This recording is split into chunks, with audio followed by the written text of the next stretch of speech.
समय की याद कब आती है? जब आप जम के बोलो,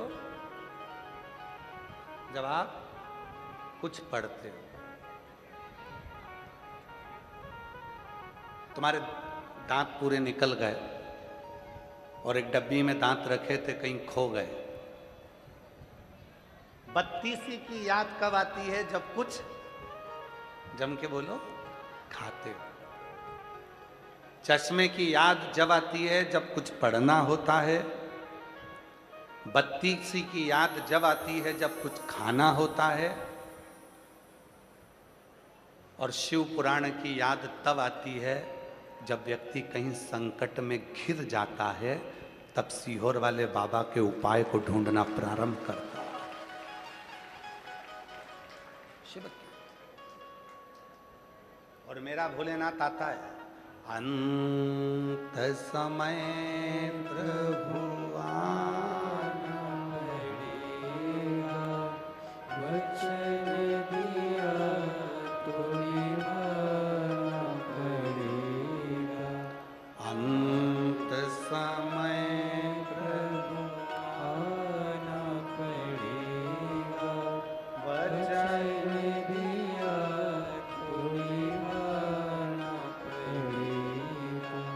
आए ना आए प्रभु कुटुंब कबीरा, अंत समय प्रभु आना पड़ेगा, वचन दिया तो निभाना पड़ेगा।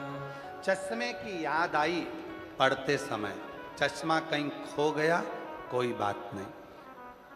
32वीं दांत कहीं खो गए, कोई बात नहीं। पर यदि गाड़ी की चाबी, घर की चाबी कहीं खो गई तो क्या करोगे? घर जाकर खड़े रहोगे, फोन लगाओगे, बुलाओगे चाबी वाले को ताला खोलने के लिए? चश्मा खोया चलेगा, 32वीं खो गई चलेगी, पर चाबी खो गई नहीं चलेगी। एक प्रसंग है ना, भारत के 10 लोग मिलके अमेरिका घूमने गए और भारत के 10 लोग घूमने अमेरिका गए। वहां जाकर उन्होंने एक होटल का रूम लिया और वो होटल का रूम नीचे नहीं मिला, 100 मंजिल ऊपर मिला। एक व्यक्ति ने कहा, क्यों मैनेजर साहब, इतनी ऊपर कमरा दे रहे हो, उसकी जगह नीचे का दे दो। नहीं नहीं, 100 मंजिल ऊपर है, चाहिए? ठीक है, जाना आना लिफ्ट लगी है, चले जाना, ठीक है। 100 मंजिल ऊपर कमरा ले लिया। वो भारत के गए हुए 10 लोग घूमने फिरने जाने लगे, आने लगे, लिफ्ट का बटन दबाते, चले जाते, आ जाते, बस यही चलता रहा। एक दिन वो शॉपिंग मॉल से शॉपिंग कर कर आए, अपने होटल के रूम के लिए आए। नीचे खड़े होकर उन्होंने लिफ्ट की बटन दबाई, पर लिफ्ट नहीं चल रही थी। मैनेजर ने कहा, आज लाइट नहीं है। लाइट नहीं है, फिर 100 मंजिल ऊपर कैसे जाएंगे? तो मैनेजर ने कहा कि यह सीढ़ियां बनी हुई है, सीढ़ियों से चढ़ जाओ। अब वो 10 लोगों ने विचार करा, 100 मंजिल ऊपर सीढ़ियों से चढ़ेंगे कैसे? तो इतने में उस मैनेजर से कहा कि हमको नीचे का कोई कमरा खोल दो, हम जरा आराम कर लेंगे और वो हम बाद में चले जाएंगे। नहीं नहीं, उसका चार्ज अलग लग जाएगा, तुम्हें ऊपर जाना। अब 10 व्यक्ति ने विचार करा, चढ़ेंगे ऐसे, तो क्या चले जाएंगे। एक काम करो, अपनी अपनी कोई बात निकाल दो, अपनी अपनी दुख भरी कथा कहना चालू करो, अब भी पहुंच जाएंगे। पहले ने अपनी दुख भरी कथा कही, 10 मंजिल ऊपर पहुंच गए। दूसरे ने अपनी दुख भरी कथा कही, 20 मंजिल ऊपर पहुंच गए। तीसरे ने अपनी दुख भरी कथा कहना चालू करी, 30 मंजिल ऊपर पहुंच गए। 5वें ने कही 50 मंजिल, 6ठे ने कही 60 मंजिल, 8वें ने कही 80 मंजिल ऊपर पहुंच गए। 90 व्यक्ति ने कथा कही, 90 मंजिल ऊपर पहुंच गए। अब 10वें व्यक्ति से कहा, तू अपनी दुख भरी कथा कह। उसने कहा मैं अपनी दुख भरी कथा कहूंगा तो तुम सब रो पड़ोगे, तो तेरी दुख भरी कथा है ऐसी क्या? तो कहा मेरी दुख भरी कथा केवल इतनी है कि कमरे की चाबी नीचे रह गई है। तो कमरे की चाबी नीचे, चढ़ गए ऊपर, 80-90 मंजिल ऊपर चढ़ने के बाद याद आया कि कमरे की चाबी नीचे रह गई। कमरे की चाबी नीचे रह गई। 80-90 मंजिल चढ़ने के बाद आया कि कमरे की चाबी तो नीचे रह गई।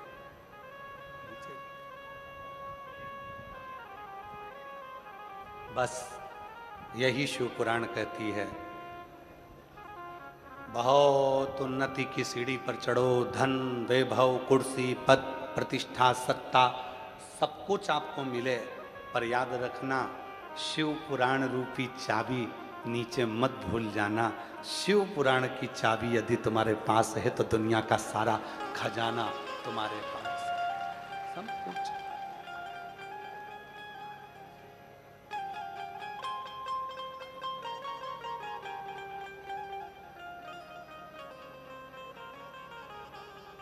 तेरे दर पे आके मुझे क्या मिला है, तेरे दर पे आके मुझे क्या मिला है। मैं जानता हूँ या वो जानता है, मैं जानता हूँ या वो जानता है। तेरे दर पे आके मुझे क्या मिला है, तेरे दर पे आके मुझे क्या मिला। ये सब कुछ जानने वाला कोई दूसरा है ही नहीं। चश्मा भूल जाएगा चलेगा, बत्ती सी भूल जाएगा चलेगा, चाबी नहीं भूलना चाहिए।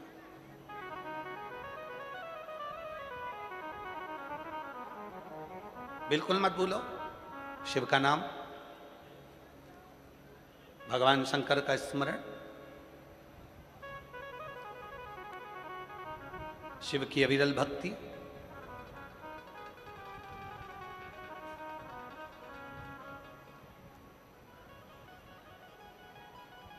एक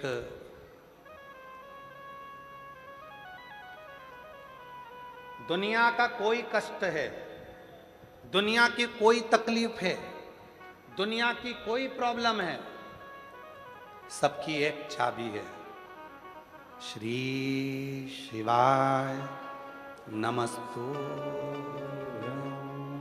श्री शिवाय नमस्तु, श्री शिवाय नमस्तु। दुनिया की एक चाबी है, उस शिव का नाम।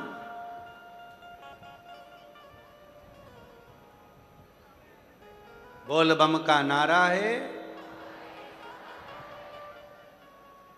सारी समस्या का हल, सबका एक साधन, एक साधन शिव।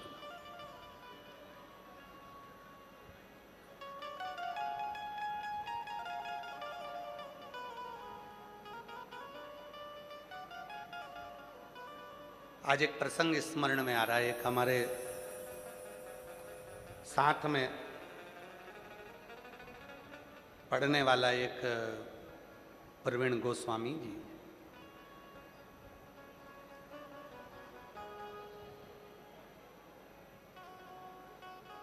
और प्रवीण गोस्वामी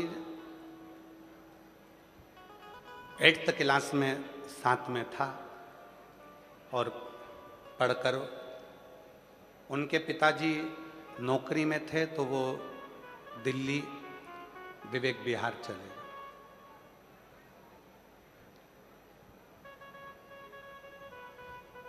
और दिल्ली विवेक विहार में वो रहने लगे, और वो प्रवीण भी कार्य में लग गया। क्या काम करता था बहुत पहले का स्मरण था, तो ध्यान नहीं था कि वो कहाँ हैं। ऐसे कई मित्र हैं, कहीं कहीं कहीं कहीं।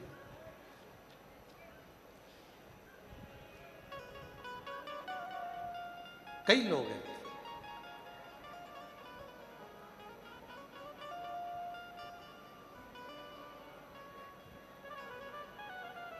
तेरे दर पे आके मुझे क्या मिला है, तेरे दर पे आके मुझे क्या मिला है, ये मैं जानता हूँ या तू जानता है, ये मैं जानता हूँ या तू जानता है, तेरे दर पे आके मुझे क्या मिला है, तेरे दर पे आके मुझे क्या मिला है, तेरी रहमतों का एक आसरा है, तेरी रहमतों का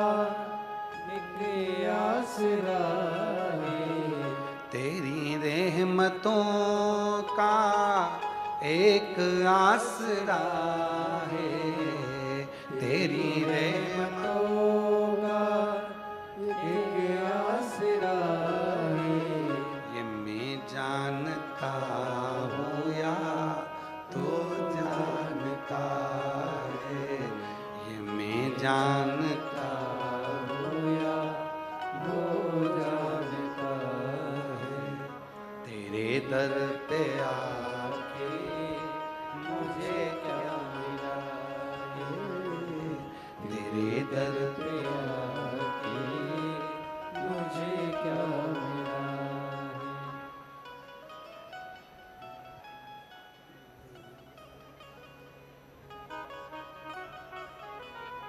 क्या मिला, ये बोल। तो वो दिल्ली चले गए, दिल्ली में विवेक विहार में वो रहने लगा। अब समय निकलते निकलते निकलते निकलते ऐसे कई साल निकल गए और मिलना नहीं हुआ। अब कक्षा 8वीं का स्मरण और अब सालों हो गए, सालों निकल गए।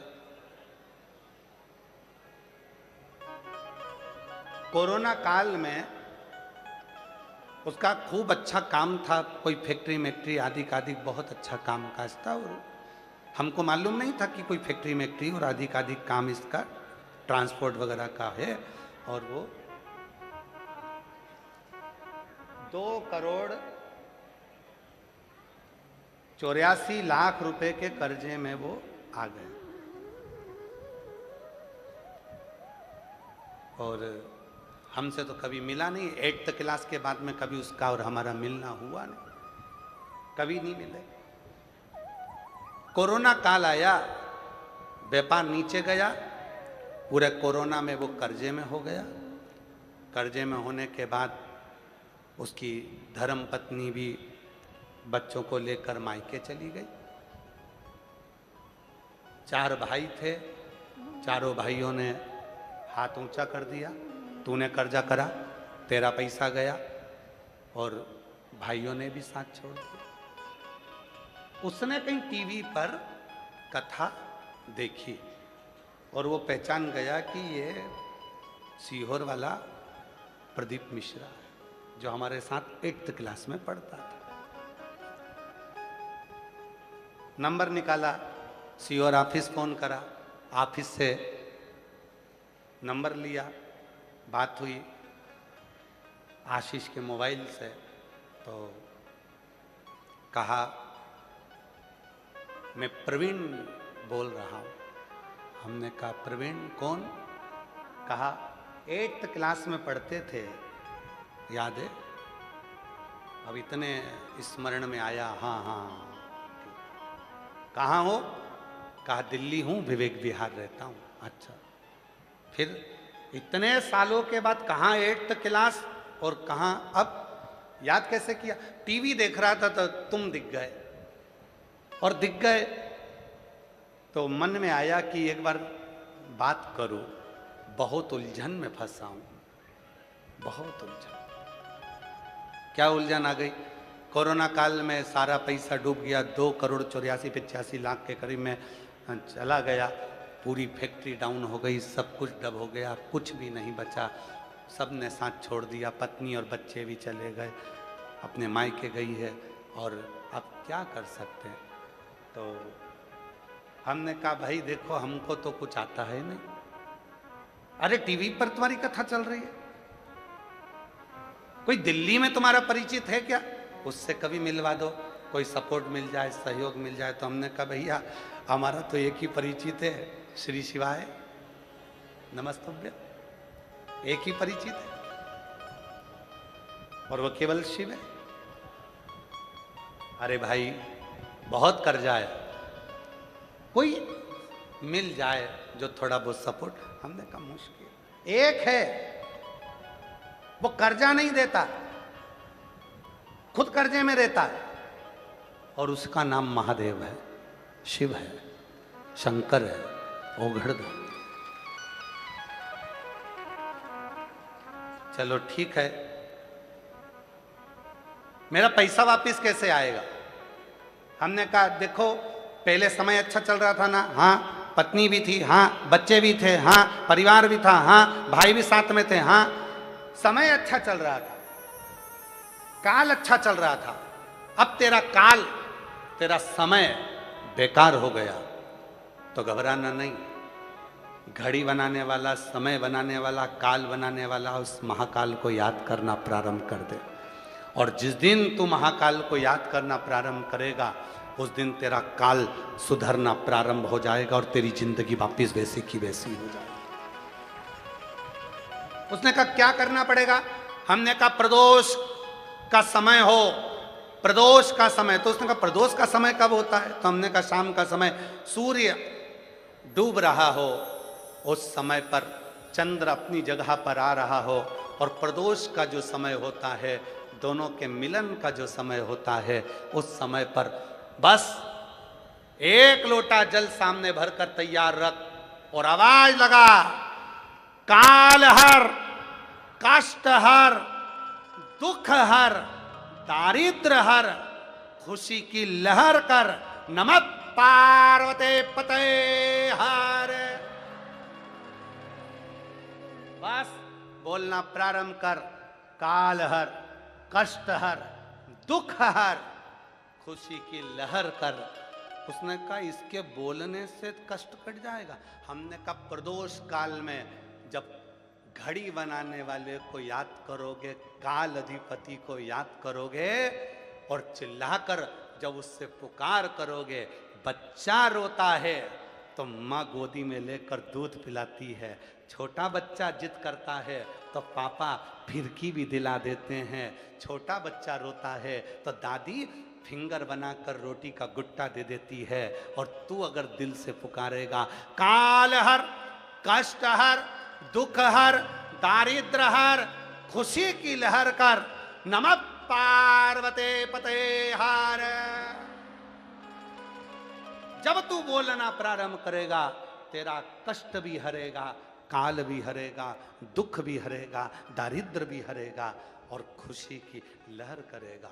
उसने नियम बना लिया, शाम के समय पर चिल्लाता शिव जी को आवाज लगाता,